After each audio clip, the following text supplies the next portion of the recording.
यदि आपके परिवार में भी 10 वर्ष से कम आयु की बेटी है तो आपने सुकन्या समृद्धि योजना का नाम ज़रूर सुना होगा। अगर नहीं सुना होगा तो इस वीडियो में आपको पता चल जाएगा। लेकिन यह योजना वास्तव में क्या है, कब शुरू हुई, कौन इसका लाभ ले सकता है और इसके नियम क्या है, इस वीडियो में हम समझने का प्रयास करेंगे। तो चलिए स्टेप बाय स्टेप समझते हैं। सबसे पहले बात करते हैं सुकन्या समृद्धि योजना की शुरुआत भारत सरकार ने 22 जनवरी 2015 को की थी। इसे बेटी बचाओ बेटी पढ़ाओ अभियान के अंतर्गत शुरू किया गया। इस योजना का मुख्य उद्देश्य है बालिकाओं की उच्च शिक्षा और भविष्य की आर्थिक सुरक्षा के लिए दीर्घकालिक बचत को बढ़ावा देना है। अब बात करते हैं पात्रता की, कौन इसके लिए पात्र होगा। तो यह खाता केवल ऐसी बालिका के नाम पर खोला जा सकता है जिसकी आयु खाता खोलने की तिथि पर 10 वर्ष से कम हो, यानी कि 10 वर्ष से कम आयु होनी चाहिए और यह केवल बालिकाओं के लिए है।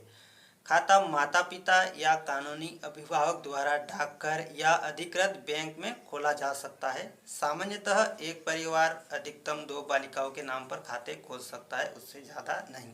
अब जानते हैं निवेश के नियम। इस खाते में एक वित्तीय वर्ष में न्यूनतम 250 रुपये और अधिकतम 1.5 लाख तक जमा किए जा सकते हैं।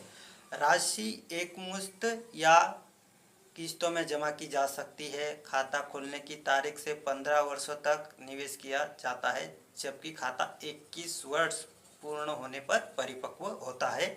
अब सबसे महत्वपूर्ण विषय जो कि है ब्याज। तो सुकन्या समृद्धि योजना की ब्याज दर स्थायी नहीं होती है।